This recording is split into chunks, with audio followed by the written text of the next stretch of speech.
I typed in the market cap of Baidu, 58 billion. You compare it to the $5 billion that Sogou is aiming for. It's tiny in comparison, but it wants to get bigger. Give us a feeling of the competitive landscape right now.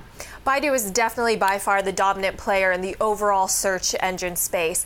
But in China, there are some mobile players that are nipping at its heels. Number 2 in the market is Alibaba-backed Sinma. It has about 20% market share, whereas Baidu has about almost 50% in mobile. And then there's Sogou, which is slowly climbing. It has about 15%, 16% market share.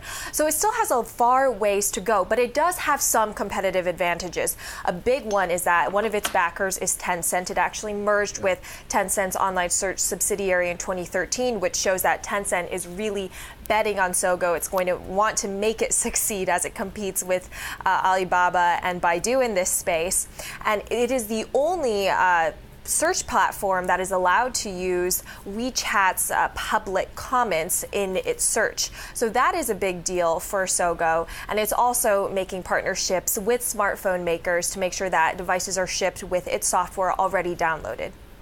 So, Michael, it feels like a turf war going on here. The big tech warriors of China, Alibaba, Tencent, Baidu, just going it out. And is this just more of a proxy war? Well, I think it's very important that you can name all three. So that's important because it's fundamentally the understanding of the Chinese internet ecosystem. China and Russia actually look very similar, which is they've kind of, or like France, of the dirigisme of the 80s, they've kind of accidentally or on purpose chosen 3 or 4 national champion companies. Baidu, Alibaba, Tencent. Tencent's a $250 billion plus or minus market cap company that owns 40-something% of Soho, the search dog company. So they're at a definite kind of internecine war level among one another. And it's really hard to do business in China, if you're Chinese even, without doing business with one of these three. So I think that's a very, very important question. It looks a lot like Russia, which has these accidental national champions. Of course, they have to play by the rules. And of course, if they play by the rules, they get the national protection from the US companies and so forth. Yeah. The United States ecosystem works very differently, right? We have a lot of companies going up and down very fast. And the exciting thing about 17 is there's been a whole backlog of these companies curing, waiting for an IPO for 2016.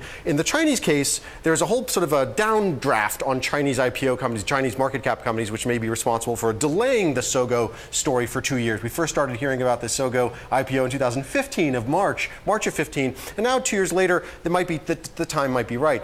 On the other hand, even in the US, 2017 is very, very promising. There's so many illiquid investments that people have been waiting for 10 years for in America, waiting for these companies to cure and go IPO. We saw that happen in the late 2000s and the early 2010s, and I'm hoping we have another wave coming now. A lot of wealth can be created, a lot of realizations happen, a lot of great exits. Selena, a lot for you to be reporting upon. And Michael mentioning there, some of the timing. Give us a reason that the timing here is important because Baidu's not swimming all that pretty in China right now. Right, this is actually a pretty controversial time right now overall in China in the online search space. Earlier last year, there was a really big controversy. A college student had basically sought out a controversial cancer treatment among the advertisements on Baidu's search engine. And the procedure failed, and before he passed away, he penned a bunch of online posts blaming Baidu for the entire debacle. So this led to regulations that really stemmed growth in the advertising and search industry. So Baidu really suffered from this because medical ads make up a big part of its revenue, and its competitors also suffered from this as well. Although this was overall very bad for the entire industry, it also is a great entry point for Sogou to really enter the market. It's a time when public confidence in Baidu is very low, and the CEO told Bloomberg News that he's seeing a trend where people are trusting Baidu less and less, and they're turning to alternatives, and that companies that had previously exclusively partnered just with Sogou are now previously only partnered with Baidu. We're now looking for alternatives such as Sogou.